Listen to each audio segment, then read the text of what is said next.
The CEO saw his ex-wife with a baby at the bus stop, not knowing it was his son, and was surprised. The January wind whipped through the streets of Manhattan, carrying with it the bitter chill of missed opportunities. Alex Rutherford stood at the intersection of 5th Avenue and 42nd Street, his Italian leather shoes planted firmly on the sidewalk as his driver struggled to restart the Bentley's dead engine. The universe, it seemed, had other plans for him that morning. "I'm sorry, Mr. Rutherford," Richards, his chauffeur of 8 years, called out. It might take a while to get her running again. Alex glanced at his Patek Philippe watch. 8:45 a.m. The board meeting started in 15 minutes. "I'll take the bus," he said, surprising even himself. The last time he'd used public transportation was, he couldn't even remember. The nearest bus stop was a block away. As Alex walked, his wool coat barely keeping the cold at bay, his mind drifted to the quarterly reports waiting on his desk. Rutherford Enterprises had just closed its most successful year yet, but success felt hollow lately. Empty penthouses and silent phone calls to voicemail had become his constant companions. The bus stop came into view, and with it, a figure that made his heart stop. Even from behind, he would recognize that honey blonde hair anywhere. Sarah. The way she slightly tilted her head, the familiar curve of her shoulders. 5 years hadn't changed any of it, but something was different. In her arms, she cradled a baby wrapped in a blue blanket. Alex's feet moved of their own accord, carrying him closer. The baby couldn't be more than 6 months old. As he approached, the infant turned his head, and Alex felt the ground shift beneath his feet. Those eyes, he saw them every morning in the mirror, the same distinctive Rutherford green that had marked his family for generations. "Sarah?" His voice came out rougher than intended. She turned, and the color drained from her face. "Alex." The name fell from her lips like a prayer and a curse combined. The baby squirmed in her arms, reaching one tiny hand toward Alex's face. It's been a while." Alex couldn't tear his eyes away from the child. "How have you been?" Sarah pulled the baby closer to her chest, a protective gesture that spoke volumes. "Fine. We're fine." Her voice trembled slightly. "What are you doing here? Shouldn't you be in your usual motorcade?" "Car trouble." He gestured vaguely behind him, still transfixed by the infant who now watched him with undisguised curiosity. "Your son, he's beautiful." A flash of panic crossed Sarah's face. "Thank you. His name is Ethan. The father must be proud." The words tasted like ash in his mouth. Sarah's response came too quickly, too rehearsed. "Yes, he is. Very much so." The bus appeared at the corner, and Sarah took a step back. "This is us. It was unexpected seeing you, Alex." "Wait." He reached for her arm but stopped himself. "Could we maybe get coffee sometime? Catch up?" "I don't think that's a good idea." She bounced Ethan gently as he began to fuss. The past should stay in the past. The bus doors opened with a hydraulic hiss. Sarah hurried aboard, never looking back. Alex stood rooted to the spot, watching through the window as she settled into a seat. Ethan peered over her shoulder. Those familiar green eyes locked on Alex until the bus pulled away. Back in his office an hour later, Alex couldn't focus on the merger documents before him. The image of Ethan's eyes haunted him. He pulled up his calendar from 5 years ago, counting backward from today. The timing. It was possible. More than possible. "Cancel my afternoon appointments," he told his assistant through the intercom, "and get me everything you can find on Sarah Bennett's whereabouts for the past 5 years. The response came immediately. "Yes, Mr. Rutherford. Although, sir, there might be an easier way.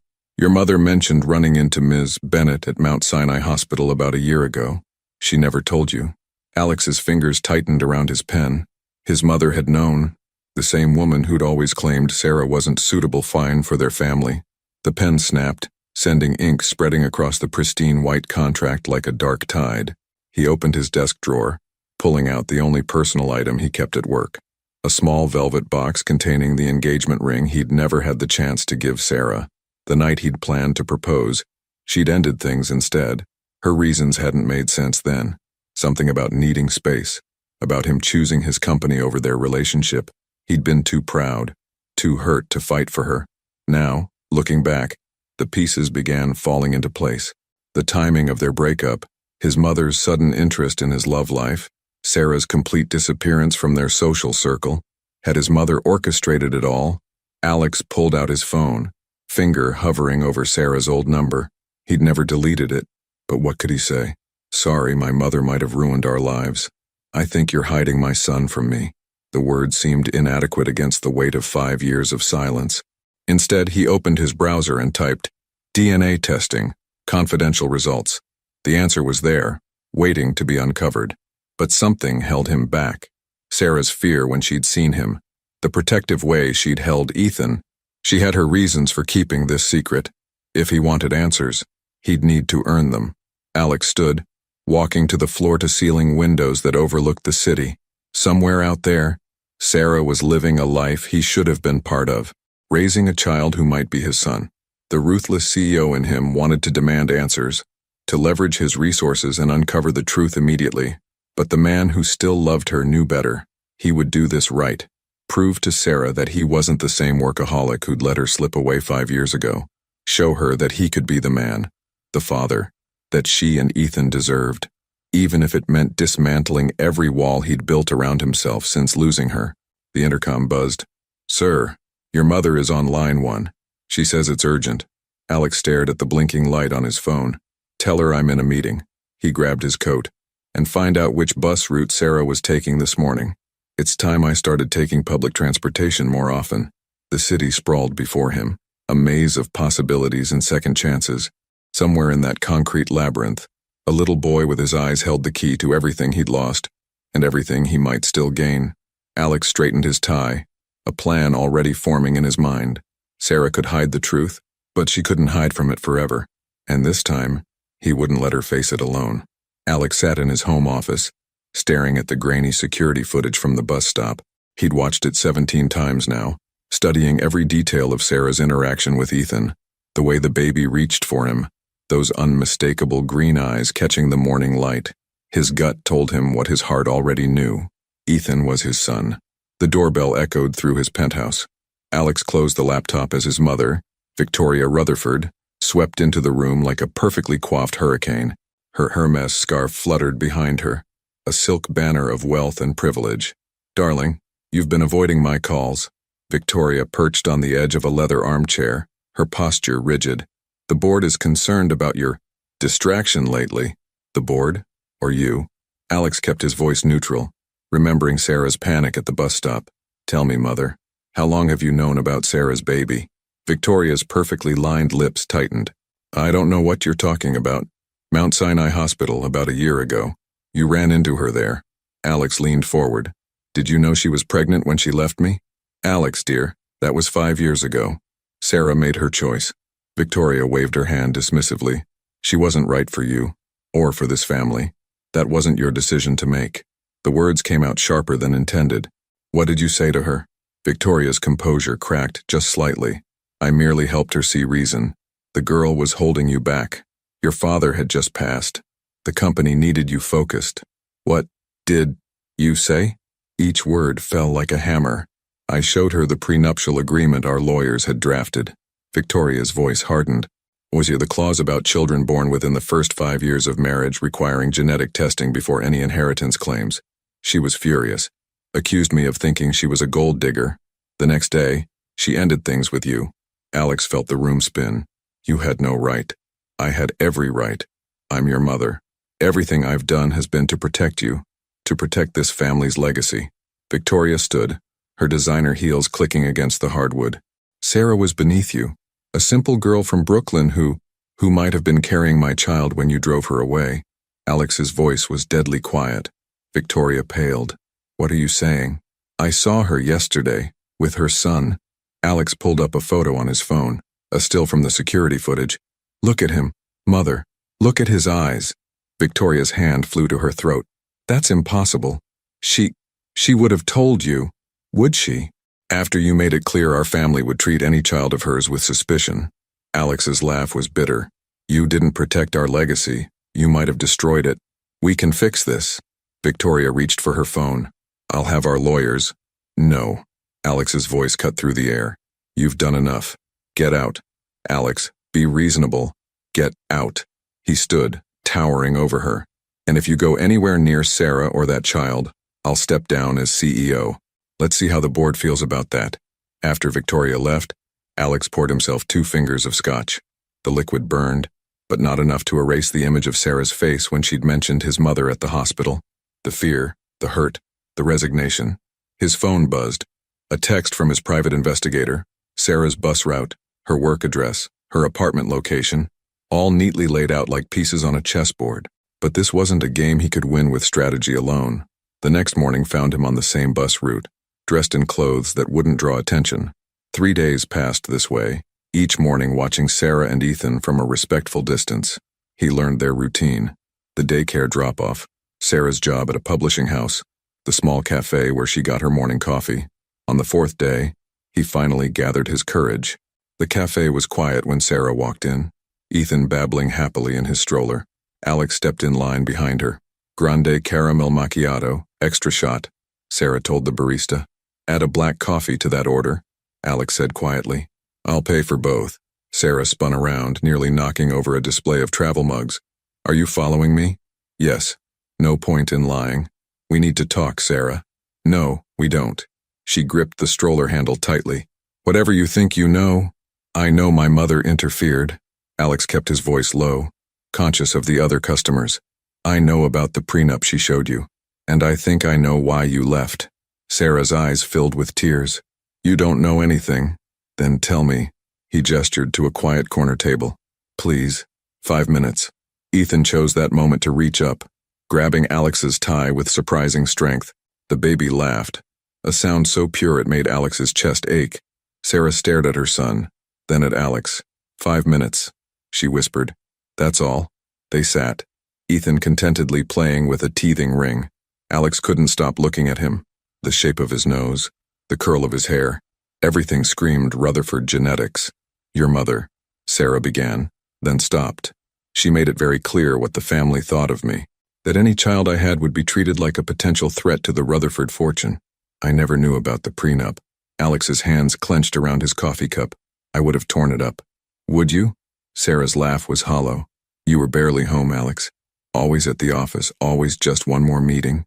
When I found out I was pregnant," she trailed off. "Why didn't you tell me?" "I tried."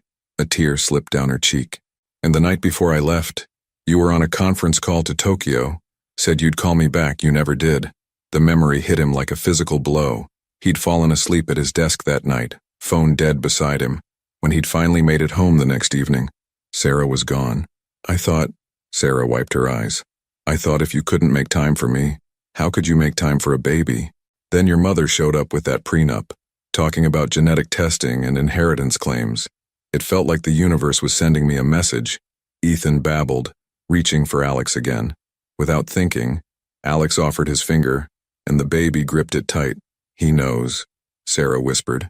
"Somehow, he knows." "Let me prove you wrong," Alex said softly. "About everything you thought I couldn't be. Let me be part of his life, part of both your lives." "It's not that simple." "It can be." Alex watched his son, playing with his finger. "I'm not asking for anything except a chance, Sarah. No lawyers, no tests, no demands. Just time." Sarah looked at Ethan, then back at Alex. The wall behind her eyes cracked, just slightly. "He needs a diaper change," she said finally. "If you want to learn, now's your chance." Alex stood, hands shaking slightly. "Show me."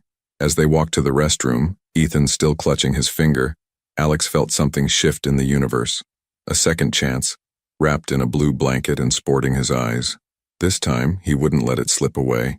The diaper-changing lesson at the cafe marked a fragile beginning. 2 weeks had passed, and Alex found himself adapting to a new routine, one that revolved around stolen moments with Sarah and Ethan before work.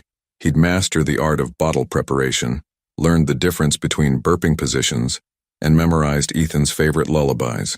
Today, however, was different. Sarah had agreed to let him visit their apartment for the first time.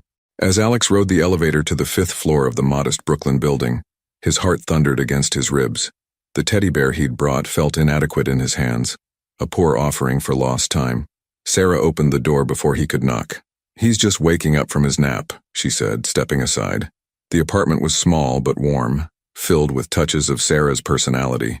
Books everywhere, family photos, and toys scattered across a bright playmat. Ethan's crib occupied a corner of the living room. As Alex approached, The baby's face lit up with recognition, tiny arms reaching skyward. Without hesitation, Alex lifted him, inhaling that indescribable baby scent.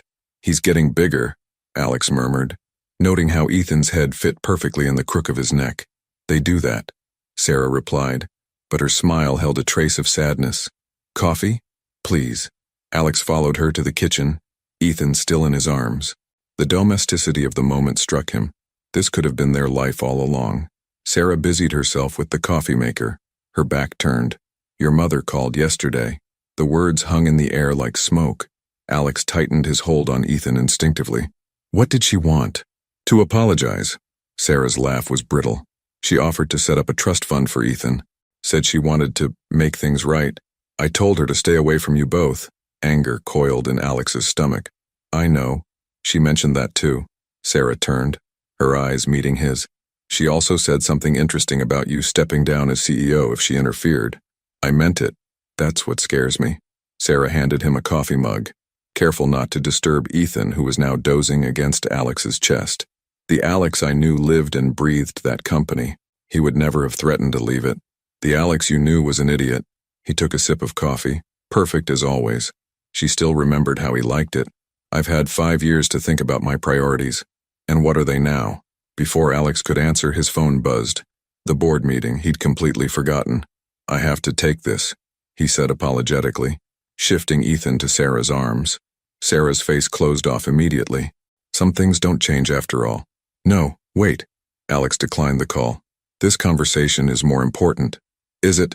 Sarah's voice cracked. "Because I've heard that before." "Alex, just one call. Just one meeting. Meanwhile, I spent nights alone, planning a future you were never going to be part of. That's not fair." The words came out sharper than intended, making Ethan stir. "I'm trying here, Sarah. I've shown up every morning for 2 weeks. I'm learning to be a father. And what happens when the novelty wears off? When board meetings and business trips start taking priority again?" Sarah's eyes glistened. "I can't let Ethan get attached only to lose you." Alex set down his coffee cup carefully. "Like you did?" The silence that followed was deafening. Sarah turned away, her shoulders shaking slightly. Ethan, sensing the tension, began to whimper. "I'm sorry," Alex said softly. "That was out of line." "No, it wasn't." Sarah's voice was barely audible. It was honest. "And you're right. I'm terrified of history repeating itself." Alex stepped closer, gently touching her shoulder. "Sarah, look at me." She turned, tears streaming now. Ethan reached for Alex again, and without thinking, Sarah let him take the baby. "I'm not asking you to trust me completely," Alex said, bouncing Ethan gently. "I haven't earned that yet, but I'm asking you to watch me try. Every day, every moment I can steal, until you believe that nothing, not the company, not my mother, not anything, matters more than this." Sarah wiped her eyes. "And when you have to choose between a crucial meeting and Ethan's first steps, I choose Ethan." The answer came without hesitation. "Always Ethan. You say that now, but..." A sharp knock at the door cut her off. Through the frosted glass, a familiar silhouette loomed. "Mother." Alex's voice turned to ice. He handed Ethan back to Sarah. "Stay here." Opening the door, revealed Victoria Rutherford in all her imperious glory. "Alexander, you're not answering your phone. The board is waiting. I told you to stay away." Alex stepped into the hallway, pulling the door shut behind him. "Don't be childish. We need to handle this situation properly." Victoria's eyes darted to the closed door. "I've spoken to our lawyers. We can arrange a quiet DNA test. Set up appropriate support. There will be no tests." Alex's voice dropped dangerously low. "No lawyers, no interference. You can't possibly think you can handle this delicate situation without proper legal guidance." Victoria's perfectly manicured hand reached for the doorknob. "Let me talk to her. I can make her see reason." Alex caught his mother's wrist. "Like you did 5 years ago. I did what was necessary." Victoria jerked her hand away. "Everything I've done has been for your own good." "No." The word felt like freedom. "Everything you've done has been for your own vision of what my life should be. But that ends now. Alexander, I'm calling an emergency board meeting tomorrow morning." Alex straightened to his full height. "I'm to announce my temporary leave of absence as CEO?" Victoria's face went ashen. "You wouldn't dare. Watch me." He turned back to the door. Goodbye, Mother. Inside, Sarah stood frozen. Ethan clutched to her chest. You didn't have to do that. Yes, I did. Alex crossed the room in 3 strides, wrapping both of them in his arms. Ethan snuggled between them, content in their shared warmth. I meant what I said. Sarah, I choose him. I choose us. Sarah's free hand fisted in his shirt. I'm still scared. Me too. Alex pressed his lips to her temple. But I'd rather be scared with you than safe without you. Outside, Victoria's heels clicked away down the hallway, carrying with them the echoes of a past that no longer held power. In the quiet apartment, surrounded by building blocks and board books, Alex Rutherford found himself exactly where he was meant to be.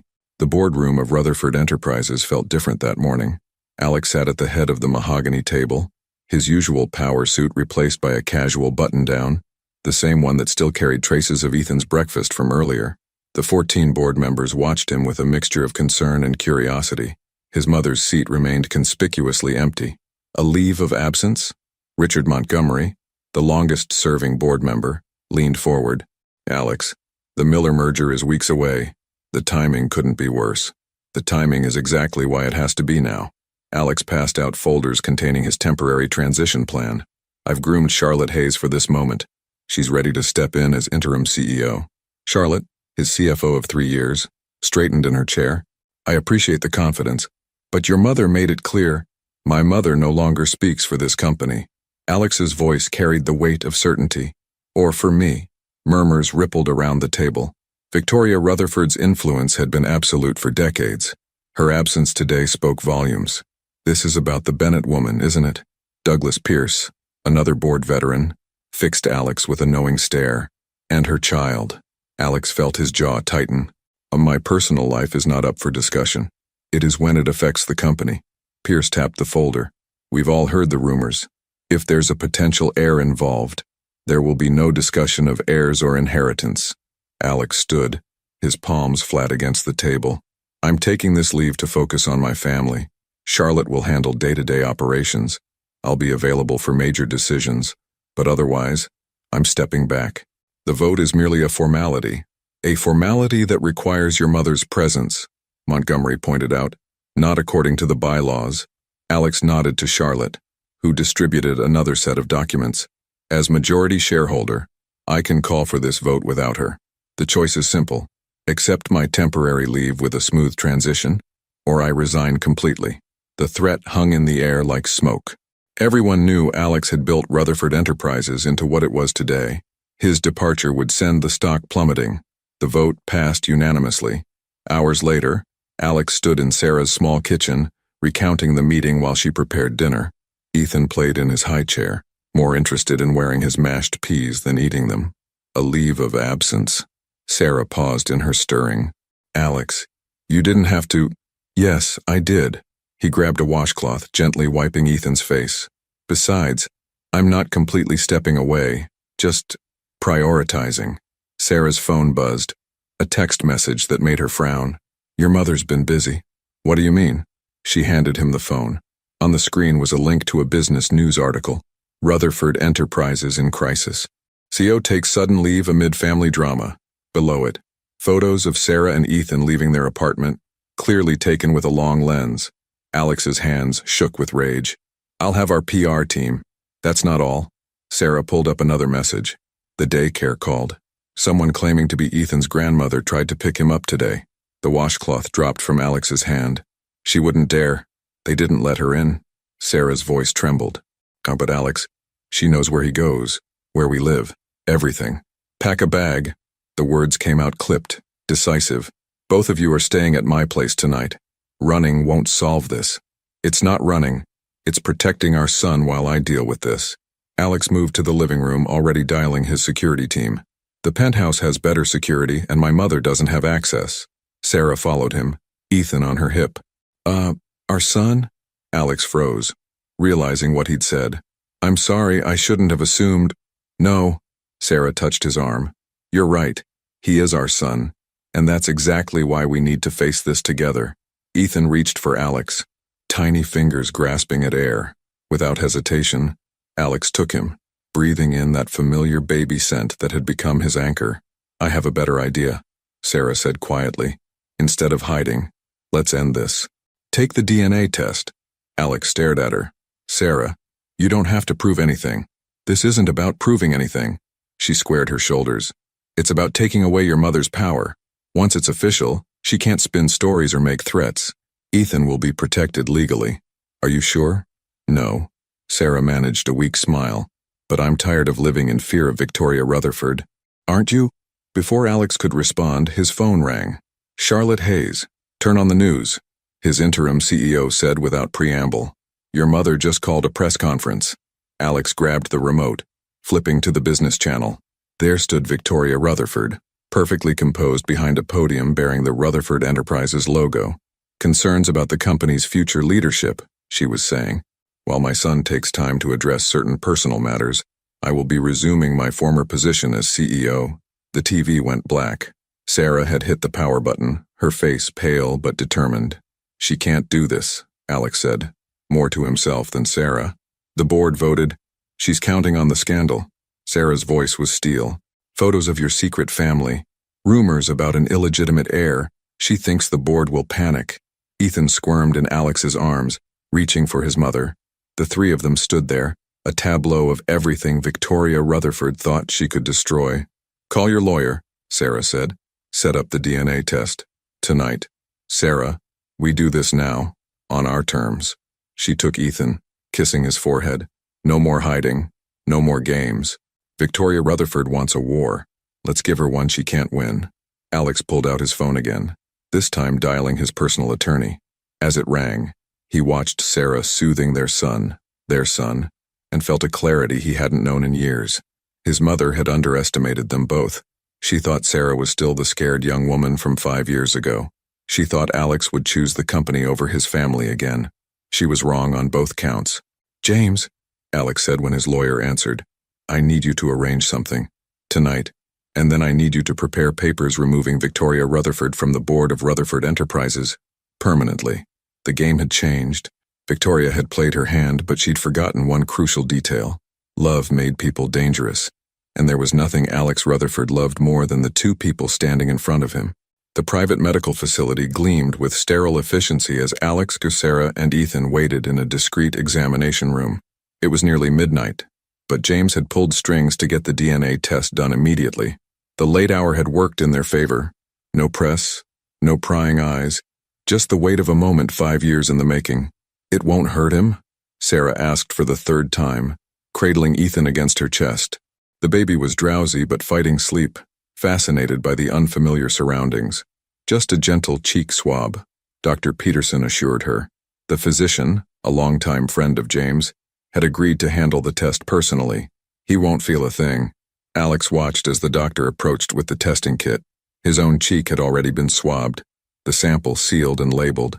Now came the moment that would change everything, or perhaps just confirm what his heart already knew. Ethan fussed slightly as the doctor brought the swab to his cheek, but Sarah's soft humming calmed him. The genetic material that could destroy his mother's schemes was collected in seconds, painless and simple. Results will be ready in 24 hours, Dr. Peterson said, carefully packaging the samples. Given the sensitive nature of this situation, I'll deliver them personally. As they left the facility, Alex's phone buzzed constantly with messages from board members and reporters. Victoria's press conference had ignited a firestorm. The stock had already dropped 5 points in after-hours trading. You should respond, Sarah said quietly as they drove through the empty streets. The company can wait. Alex reached over to squeeze her hand. Here, right now. You and Ethan are what matter. They arrived at his penthouse just as rain began to fall. The doorman, already briefed by security, whisked them through a private entrance. Sarah gasped softly as they entered the apartment. She'd never seen it before. It's different than I imagined, she admitted, taking in the stark modernist decor. Very old me, Alex corrected, leading them past the minimalist living room to a more comfortable study. I've been thinking about redecorating, making it more family-friendly. The hope in his voice was unmistakable. Sarah settled on a leather couch, Ethan finally succumbing to sleep in her arms. Let me show you the guest room, Alex offered. You both must be exhausted. Alex, Sarah's voice stopped him. What happens tomorrow? When the results come back, he knelt before her. one hand gently stroking Ethan's back. You know what they'll say. But what happens then? Your mother won't just disappear. The press won't stop digging. Her voice cracked. Our quiet life is already changed, he finished softly. But we can face it together, if you want that.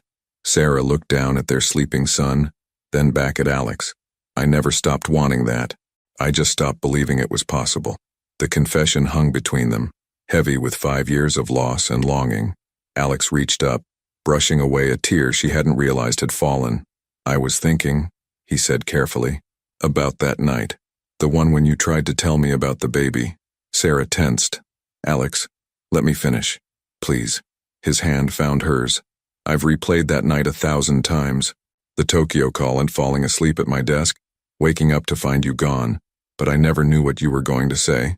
What would you have told me if I'd just picked up the phone? Sarah was quiet for a long moment, her fingers absently stroking Ethan's hair. I had it all planned out. I'd made your favorite dinner, bought a tiny pair of baby shoes. She smiled sadly. I was going to tell you that despite everything, your mother's disapproval, our fights about your work hours, I still believed in us, that the baby was a sign we could make it work. And instead, I proved you wrong. Did you? Sarah met his gaze. Because the man sitting here now, the one who's willing to risk everything for his son, that's the man I always knew you could be. Before Alex could respond, his phone lit up with an incoming call. Charlotte Hayes. The board wants an emergency meeting tomorrow morning. His interim CEO sounded strained. Your mother's lawyers are involved. They're challenging the leave of absence. Alex glanced at Sarah, saw the fear creeping back into her eyes. Tell them I'll be there. With proof that will end this once and for all. After hanging up, he turned back to Sarah. Come with me tomorrow. Both of you. To the board meeting? Alex. That's crazy. It's perfect. He sat beside her on the couch, careful not to disturb Ethan. My mother wants to paint you as some sort of threat to the company. Let them see the truth. A mother protecting her child. A family trying to heal. Sarah studied his face, searching for doubt and finding none. Your mother will be there. Good. Alex's jaw set firmly. Let her see exactly what she almost destroyed, and what she'll never touch again. Ethan stirred slightly, one tiny hand clutching Sarah's shirt. In sleep, his resemblance to Alex was even more striking. The same slight furrow between his brows, the same way his lashes fanned against his cheeks. Okay, Sarah whispered. Tomorrow we face her together. Alex leaned in, pressing a gentle kiss to Ethan's head. Then, after a moment's hesitation, to Sarah's temple. She didn't pull away. Get some rest, he said softly. Tomorrow we change everything. As he showed them to the guest room, Alex's phone buzzed again. A message from Dr. Peterson. The results would be ready by 8 a.m., just in time for the board meeting.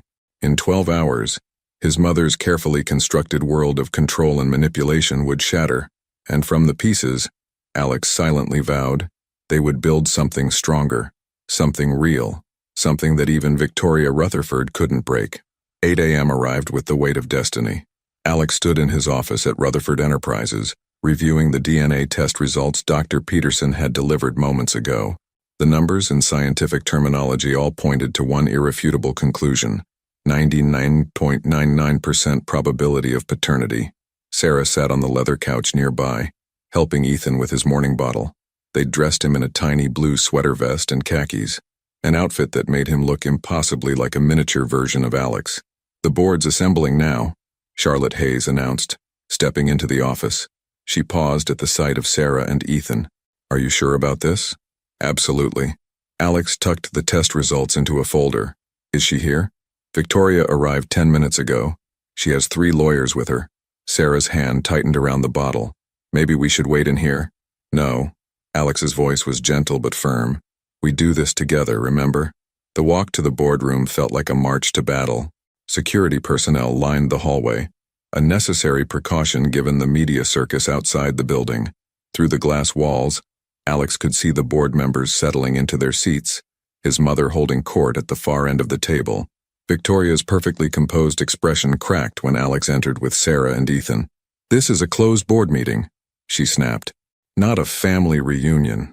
Funny you should mention family. Alex guided Sarah to a seat near Charlotte, then took his position at the head of the table. That's exactly why we're here. If you think parading your situation will sway this board, Victoria began. The situation, Alex cut in, is quite simple. 5 years ago, you interfered in my personal life in a way that had devastating consequences. You drove away the woman I loved while she was carrying my child. You kept their existence from me even after discovering them. And now you're trying to use that same child as leverage to seize control of this company. Murmurs rippled around the table. Victoria's lawyers shuffled papers nervously. These are baseless accusations, Victoria said smoothly. If Ms. Bennett claims this child is yours, surely she won't object to proper legal proceedings. Alex slid the DNA results across the table. No need. The test is already done. The room fell silent as the papers made their rounds. Victoria's face went ash-white as she read the results. This changes nothing, she recovered quickly. The board's concern isn't about paternity. It's about leadership. Your judgment is clearly compromised. My judgment has never been clearer. Alex stood, commanding the room. For 5 years, I put this company above everything.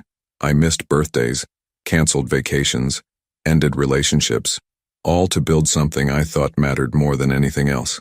He walked to where Sarah sat with Ethan, who was watching the proceedings with curious green eyes. I was wrong. This company is important, but it's not everything.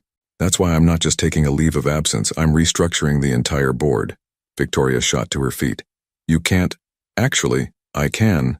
Alex nodded to James, who distributed another set of documents.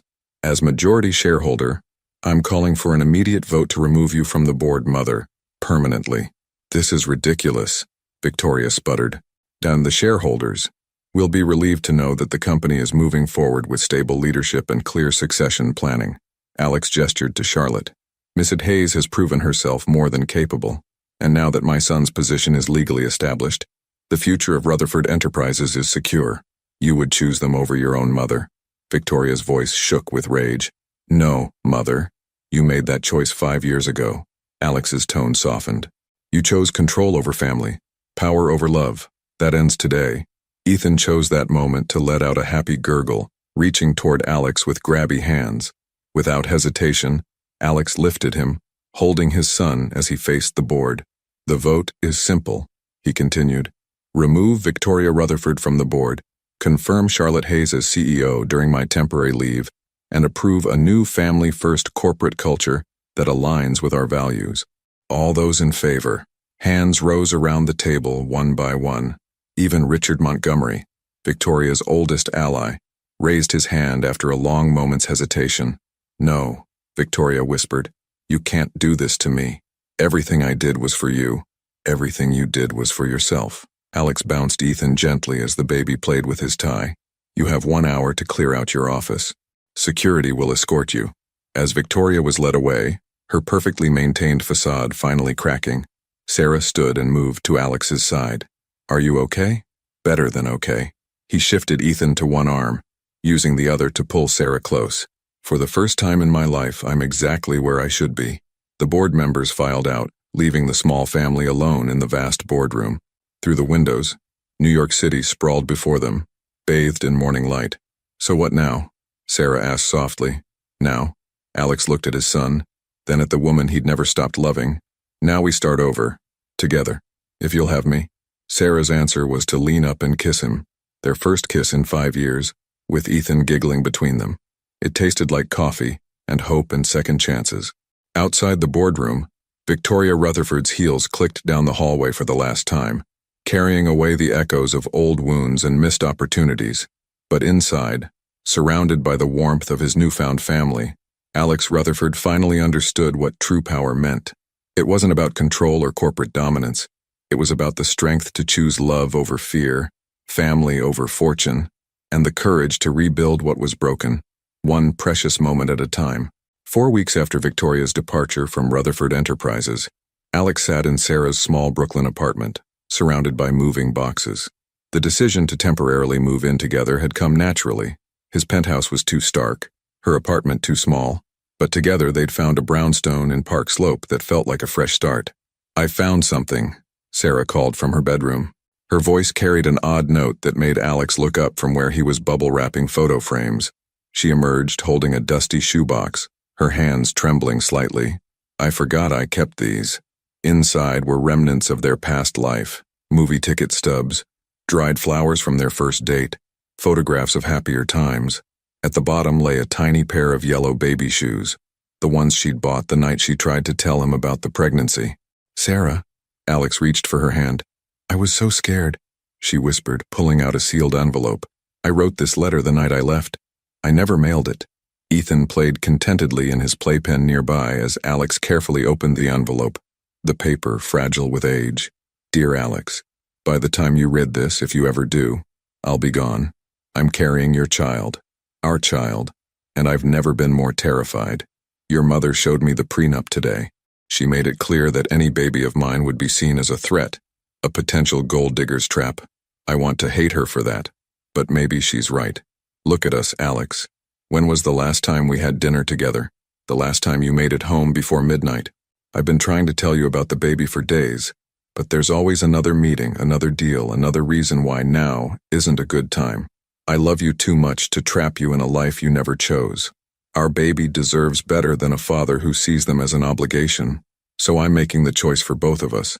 Please don't try to find me. All my love, Sarah." Alex's hands shook as he finished reading. "I would have chosen you, both of you. Would you?" Sarah sat beside him, their shoulders touching. "The man you were then, he was brilliant and driven, but he was also lost. Maybe we needed these 5 years apart to become the people we are now." Ethan's happy squeal drew their attention. He'd pulled himself up using the playpen's edge, practicing his newfound, almost walking skills. "He's getting stronger every day," Alex observed, watching their son bounce excitedly. "I like his father." Sarah leaned her head on his shoulder, both the old and new versions. Alex pulled her closer, breathing in the familiar scent of her shampoo.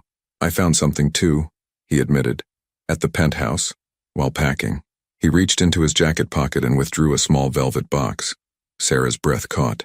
"I bought this the week before you left," he said quietly, opening the box to reveal a vintage emerald ring. "I had this whole elaborate proposal planned. Dinner at Daniel, your favorite violinist, playing our song. Alex, I'm not proposing. Not yet." He closed the box carefully. "We're still healing, still figuring out who we are together. But I want you to know that I've carried this ring for 5 years, through every failed relationship and lonely night, because some part of me never stopped hoping we'd find our way back." Sarah touched the box gently.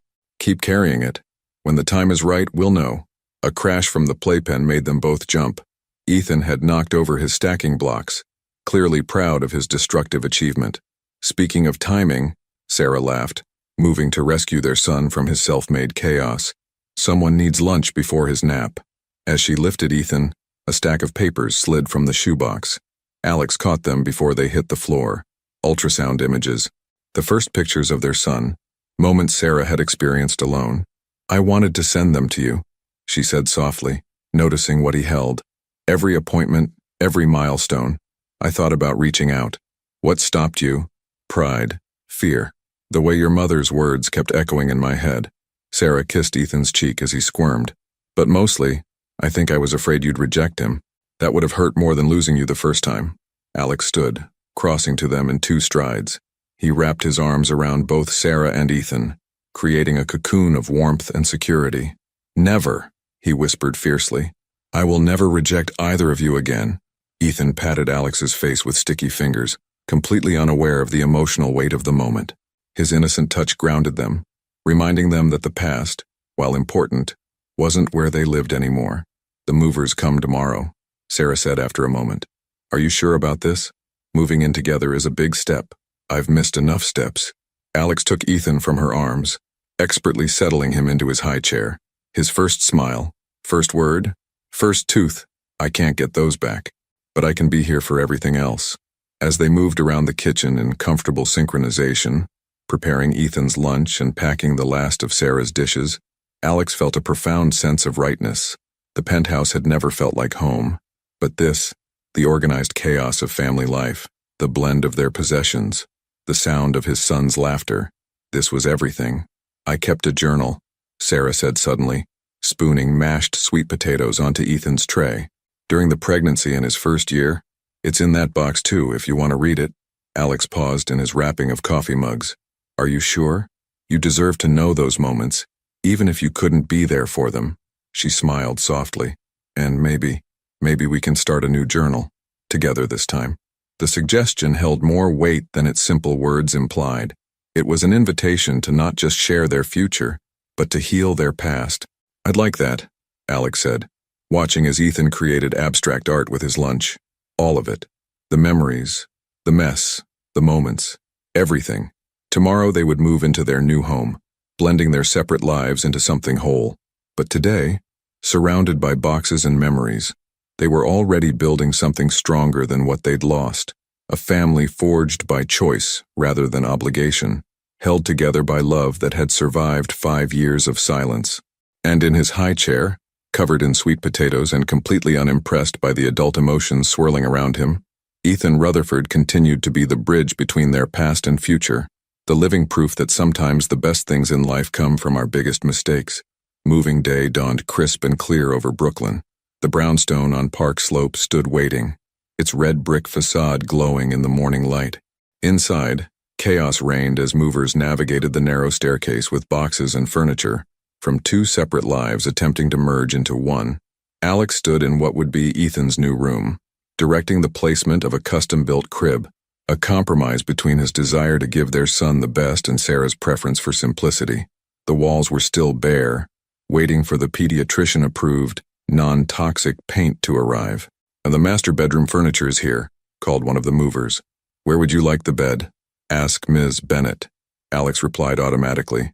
They were still navigating the delicate dance of sharing space. Separate bedrooms. For now, another compromise that felt right for their rebuilding relationship. Sarah appeared in the doorway. Ethan balanced on her hip. The bed goes against the east wall, she instructed.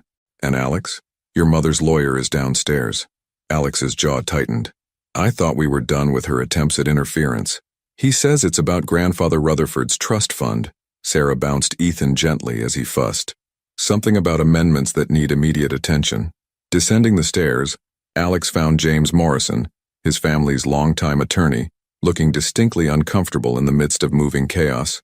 Oh, this couldn't wait, Alex asked, leading him to the only clear corner of the living room. I'm afraid not. James pulled out a thick folder. Your grandfather's trust has specific provisions about family residences. By moving in here with Ms. Bennett and young Ethan, you've triggered certain clauses. What kind of clauses? The trust stipulates that any Rutherford heir living in a family unit must be provided with appropriate housing through the trust. It's non-negotiable. James adjusted his glasses. The brownstone, it's lovely, but it doesn't meet the trust's requirements. Alex ran a hand through his hair in frustration. The whole point was to start fresh, away from Rutherford money and influence. I understand, but there's more. James lowered his voice. Your mother is challenging the trust's distribution based on your living arrangements. She's arguing that without marriage, Ms. Bennett and Ethan aren't technically family members under trust laws.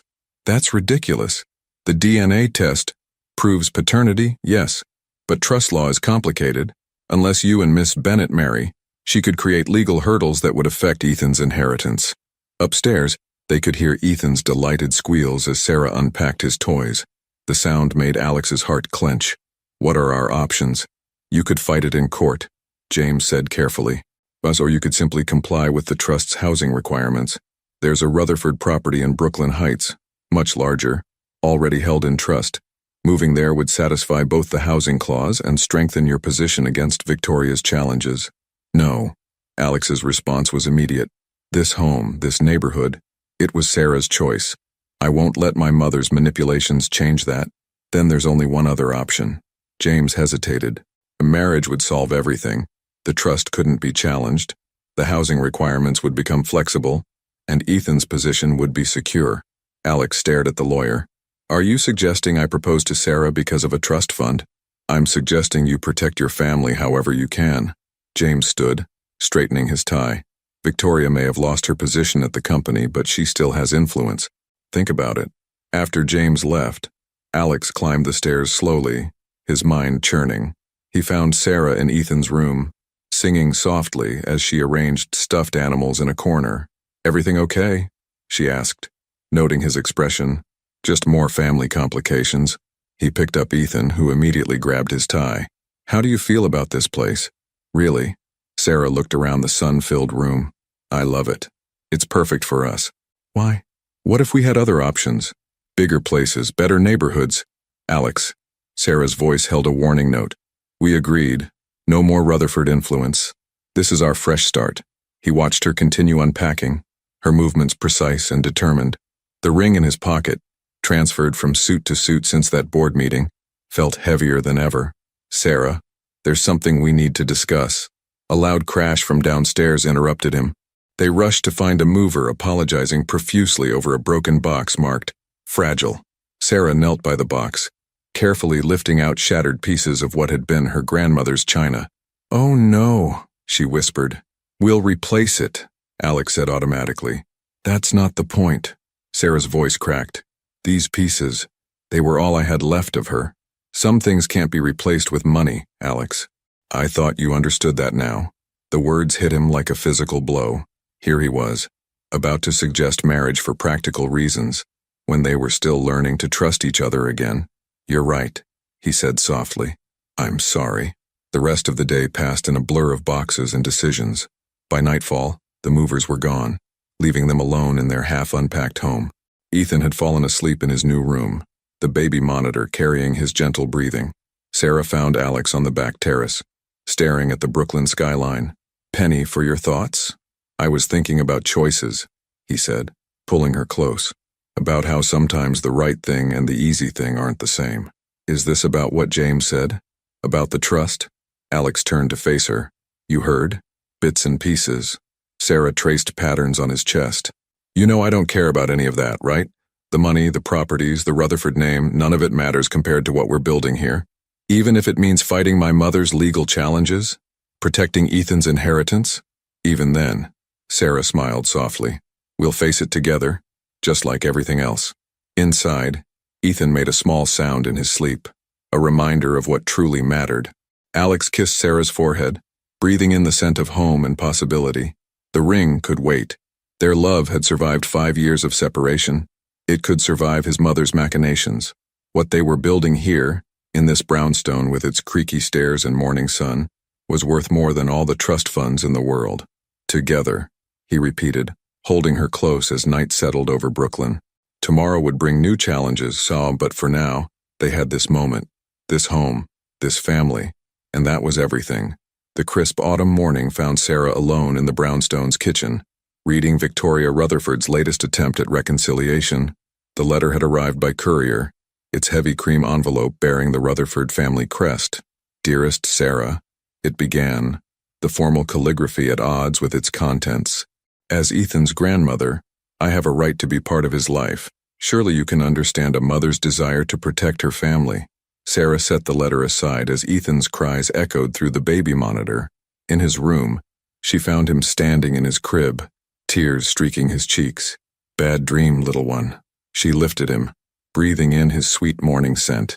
At 14 months, he was becoming more expressive every day, his personality shining through in ways that reminded her constantly of Alex. Alex had left early for a brief return to the office, his first since stepping back 3 months ago. The company needed his input on the Miller merger, though he'd promised to be home by noon. As Sarah changed Ethan's diaper, her phone buzzed with a text from Charlotte Hayes. Turn on the news. No tatu. With Ethan on her hip, Sarah rushed downstairs to the living room. The TV flickered to life, revealing Victoria Rutherford standing outside Rutherford Enterprises. Concerns about the company's direction, Victoria was saying to a crowd of reporters. My son's personal choices have impacted shareholder confidence. The board needs to consider. Sarah's phone rang. Alex, I'm on my way home, he said before she could speak. Don't listen to her. James is handling it. What's she trying to do? Create doubt. Make the shareholders nervous about my commitment to the company. His voice hardened. She's calling for another board vote. Can she do that? No, but she can damage the stock price trying. Road noise filled the background. How's Ethan? As if on cue, their son reached for the TV, babbling "Dada" at Alex's photo, now displayed beside Victoria's. Missing you, Sarah said softly. We both are. I'll be home soon. I love you. The words, I am still new in their reconciliation, made Sarah's heart skip.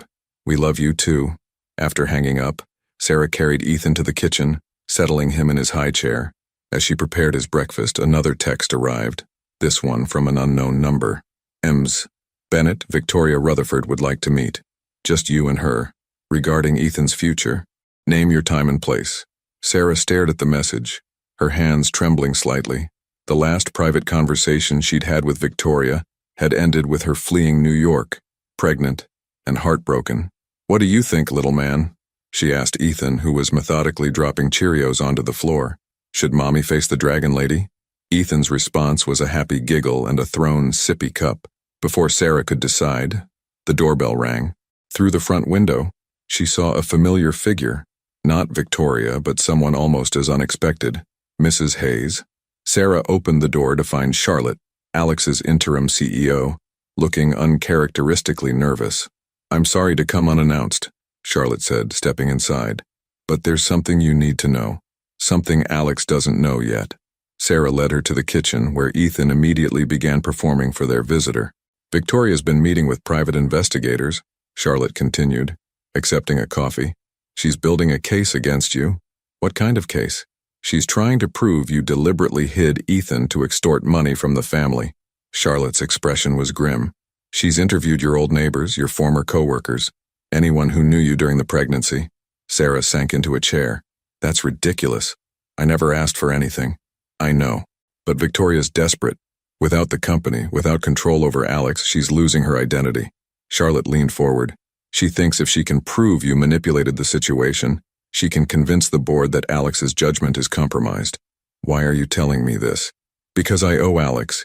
He believed in me when no one else did, gave me opportunities I never thought possible. Charlotte glanced at Ethan, who was watching them with curious green eyes. And because I've seen how happy he is now, with you and Ethan, Victoria can't be allowed to destroy that. Sarah's phone buzzed again. Another text from the unknown number, more insistent this time. She'll keep pushing until she gets what she wants, Charlotte warned, rising to leave. Be careful, Sarah.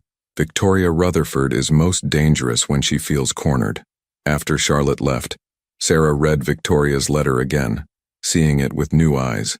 The carefully chosen words, the subtle manipulation, it was all there. Ethan's laughter drew her attention back to the present. He'd managed to create an impressive artwork with his breakfast, smearing banana across his high chair tray. What would you do? Sarah asked him, cleaning his sticky hands. If someone threatened everything you loved. The front door opened, and Alex's voice called out, Sarah. She met him in the hallway, taking in his worried expression. How bad is it? The stock's down 15%. He pulled her close, burying his face in her hair. But that's not what matters. Are you okay? Both of you. Sarah thought about Victoria's letter, the text messages, Charlotte's warning. She thought about 5 years ago when fear and manipulation had torn them apart. I want to meet with her, Sarah said finally. Alex stiffened. My mother? Absolutely not. Yes. Sarah pulled back to meet his eyes. She won't stop, Alex. Not until she feels heard.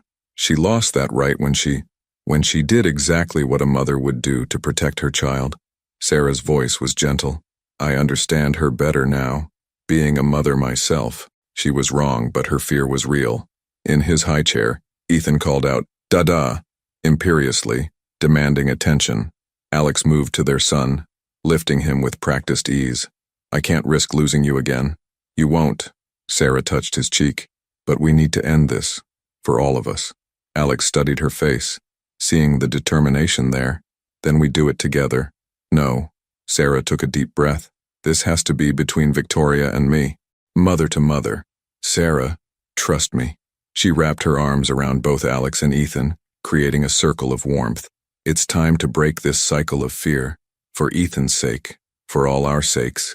Alex held them tighter, and Sarah felt his surrender in the way his shoulders relaxed. Outside, autumn leaves danced past their windows, carrying the promise of change. Sarah reached for her phone, typing a response to the unknown number. Tomorrow, 2 p.m. The Botanical Gardens. Just us. It was time to face the past, not with fear, but with the strength that came from knowing who she was now. Not just Sarah Bennett, the girl who ran away, but Sarah Bennett, the mother who would fight for her family's future. And this time, she wasn't running anywhere. The Brooklyn Botanical Gardens were quiet on a Tuesday afternoon. Sarah sat on a bench near the Japanese hill and pond garden, watching koi fish create ripples in the dark water. She'd arrived early, needing time to center herself before facing Victoria Rutherford. She thought back to that morning, how Alex had held her a little tighter before leaving for the office. "You don't have to do this," he'd whispered against her hair, but they both knew she did. Victoria arrived precisely at 2, her Chanel suit incongruous among the natural beauty of the gardens. She moved with the same regal grace Sarah remembered, but there were new lines around her eyes, a slight tremor in her perfectly manicured hands. "Thank you for meeting me," Victoria said, settling beside Sarah on the bench. Her voice carried none of its usual imperial tone. "I didn't do it for you." Sarah kept her eyes on the pond. "This has to stop, Victoria. The investigations, the board manipulations, all of it. You took my son from me." Sarah turned then, really looking at her former mother-in-law. "No, you drove him away yourself. I was protecting him." Victoria's composure cracked slightly. "You don't understand what it's like, watching your child throw away everything for love." Sarah's laugh was bitter. "Actually, I do understand. That's exactly what I did 5 years ago. I walked away from the man I loved to protect our child from becoming a pawn in your games." Victoria flinched. "I never meant—" "Yes, you did." Sarah's voice was steel wrapped in silk. "You meant every word when you showed me that prenup. Every implication that I was a gold digger, that my child would be a threat to your precious family legacy. I was wrong." The words fell between them like stones in still water. Sarah stared at her, shocked into silence. "When Alexander was born," Victoria continued, her voice distant, "my mother-in-law treated me the same way. I swore I'd never become her, and yet here we are." A cool breeze rustled the Japanese maples, their leaves painting shadows across Victoria's face. "I saw the way Alex looked at you back then, the same way his father used to look at me, before the company consumed him. I thought I was saving Alex from that pain, by causing more pain, by keeping him focused on what mattered." Victoria's hands twisted in her lap. "But I was wrong about what matters. I see that now, watching him with Ethan. He's different, happier." Sarah felt tears prick her eyes. "He is. We all are. I missed everything," Victoria whispered. "My grandson's birth, his first steps, his first words. I did that to myself, didn't I?" "Yes." Sarah's response was gentle but firm. "But it's not too late to change things." Victoria pulled out an envelope, different from the formal one she'd sent before. "I wrote this last night. It's my resignation from the Rutherford Enterprises board. Permanent and irrevocable this time." Sarah took the envelope carefully. "Why?" "Because you were right. This has to stop." Victoria's eyes glistened. "I spent so long protecting the Rutherford legacy that I forgot what that legacy should be. Not money or power, but family, love." They sat in silence for a moment, watching the koi swim lazy circles in the pond. "Ethan has your smile," Victoria said suddenly. "Not the Rutherford smile. Yours. I noticed it in those surveillance photos." She trailed off, looking ashamed. "Would you like to see him?" Sarah asked. "Properly this time. No schemes, no lawyers, just as his grandmother?" Victoria's hand flew to her throat. "You would allow that. After everything. On one condition." Sarah met her gaze steadily. "You have to understand that Alex and I are finding our way back to each other in our own time. Our own way. No more interference, no more pressure. And the trust fund requirements. The housing clauses. Let them go." Sarah's voice was firm. "We're building something real, Victoria. Not because of money or obligation, but because we choose each other every day. That's the legacy I want for Ethan." Victoria was quiet for a long moment. Finally, she reached into her bag and pulled out a thick legal document. Without hesitation, she tore it in half. "The trust fund amendments," she explained at Sarah's startled look. "You're right. Let Alex and Ethan build their own legacy." Sarah felt something shift in the air between them, like the first thaw after a long winter. "Would you like to come for dinner? Next week, maybe?" "I'd like that." Victoria stood, smoothing her skirt. "And Sarah, thank you, for being stronger than I was, for giving him the love he deserves." As Victoria walked away, her heels clicking softly on the garden path, Sarah pulled out her phone to text Alex. "It's done. Come home early. We have a dinner to plan." The koi continued their endless dance in the pond. unconcerned with the human drama that had just unfolded. Sarah watched them, feeling lighter than she had in years. Sometimes peace came not from winning the war, but from finding the courage to lay down arms. A text buzzed back from Alex. "Is everything okay?" Sarah smiled, thinking of the torn trust documents, the resignation letter, the tentative peace offering of a dinner invitation. "Better than okay," she replied. "We're all going to be better than okay." The autumn sun dipped lower, casting long shadows across the gardens. Sarah stood, ready to head home to her family, not the one defined by trust funds and legal documents, but the one built on second chances and growing love. Victoria Rutherford had finally learned what Sarah had known all along. True legacy wasn't something you could protect with lawyers and prenups. It was something you built day by day, choice by choice, love by love, and theirs was just beginning. Thanksgiving approached with a mix of anticipation and nervousness in the Park Slope brownstone. The first major holiday since their reconciliation loomed large, made more significant by Victoria's scheduled appearance at their dinner table. Alex stood in the kitchen, attempting to follow Sarah's grandmother's stuffing recipe while Ethan helped from his high chair. The toddler's contribution mainly involved throwing pieces of bread on the floor and giggling. "Like father, like son," Sarah teased, entering the kitchen with a basket of fresh laundry. "Neither of you can cook to save your lives. I'll have you know this stuffing is—" Alex tasted a bit and grimaced. "Completely inedible." Sarah laughed, setting down the laundry to rescue the dish. As she worked her culinary magic, Alex watched her move around the kitchen, struck by how natural this all felt now. 3 months in their new home had created rhythms and routines that made his previous life seem like a distant dream. "The ring's getting impatient," he said quietly, coming up behind her to wrap his arms around her waist. Sarah stiffened slightly. "Alex, I know. No pressure." He kissed her temple. "But it wanted you to know it's ready whenever you are." "Da-da, up," Ethan demanded, breaking the moment. Alex complied, lifting their son and pretending to airplane him around the kitchen while Sarah returned to salvaging the stuffing. The doorbell rang, earlier than expected. Alex answered to find not Victoria, but James Morrison, looking grave. "We need to talk," the lawyer said, clutching his briefcase. "All of you." In the living room, James laid out documents on the coffee table while Sarah settled Ethan with his toys nearby. Victoria's resignation created some complications, James began. "The trust fund has specific requirements about family succession. Without her on the board, certain provisions are being automatically triggered." "What kinds of provisions?" Alex asked, though his tone suggested he already knew.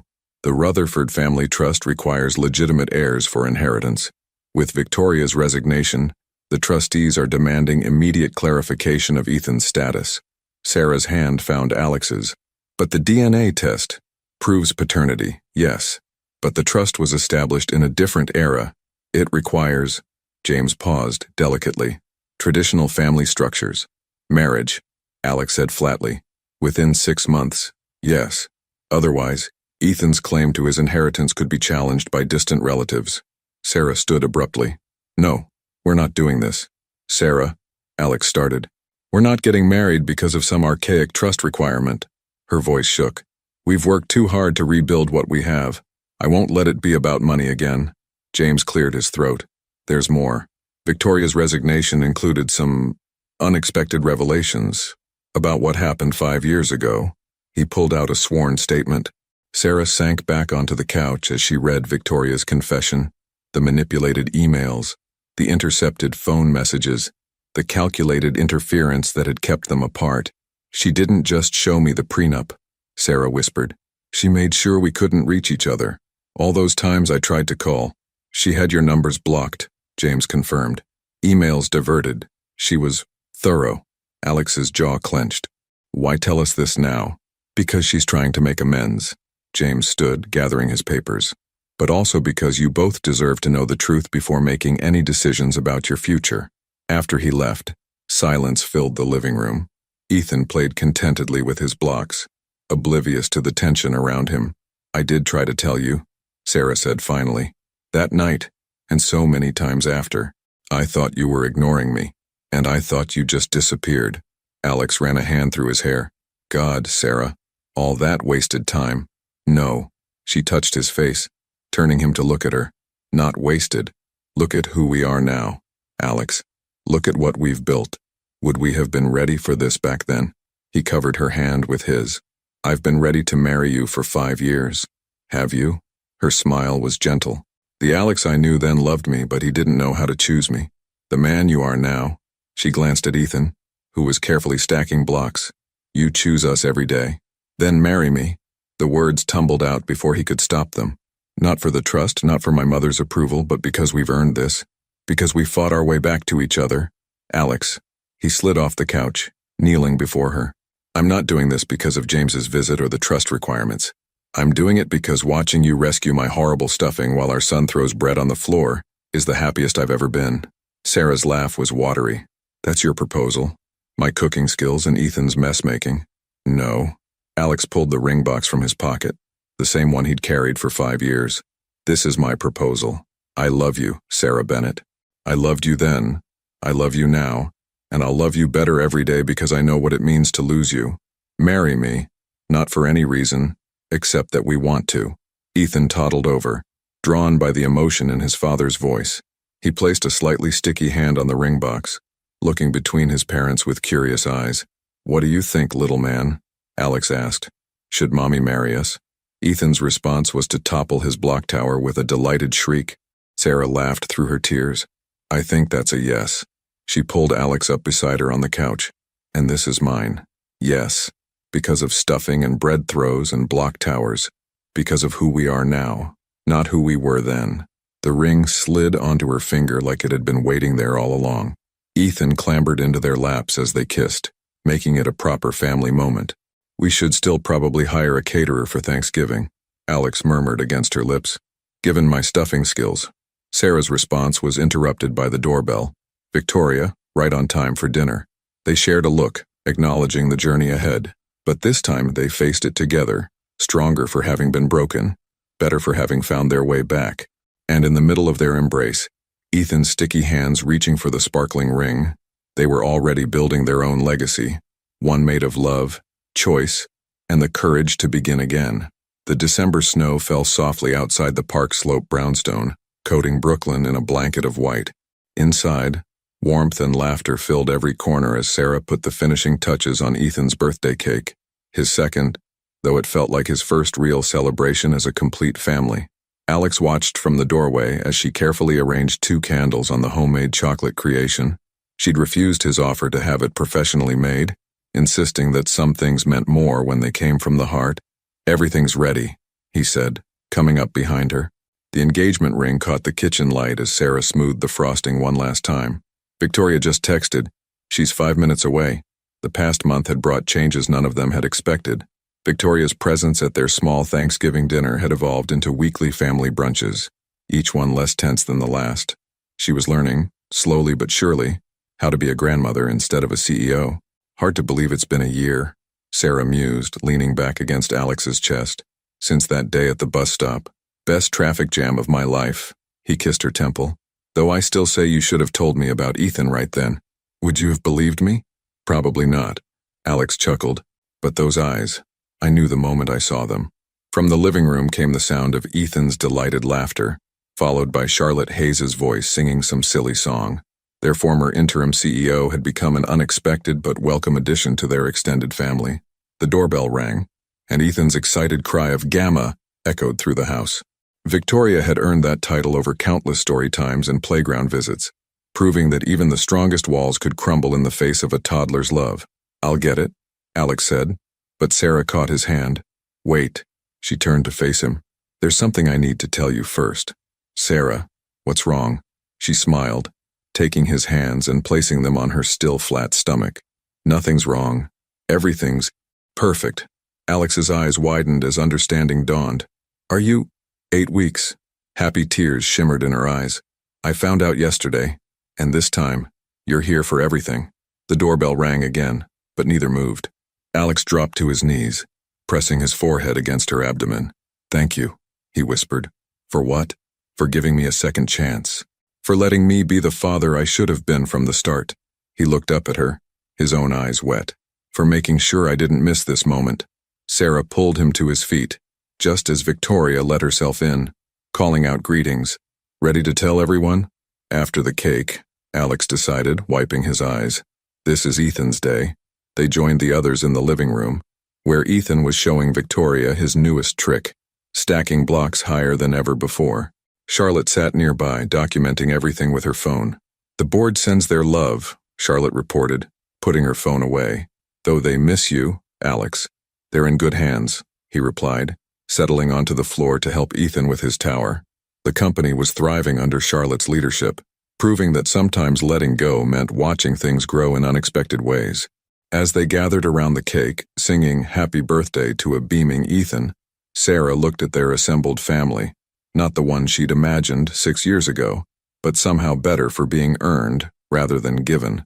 Victoria helped Ethan blow out his candles, her perfectly styled hair slightly mussed from playing. Charlotte snapped pictures, already part of their inner circle, and Alex.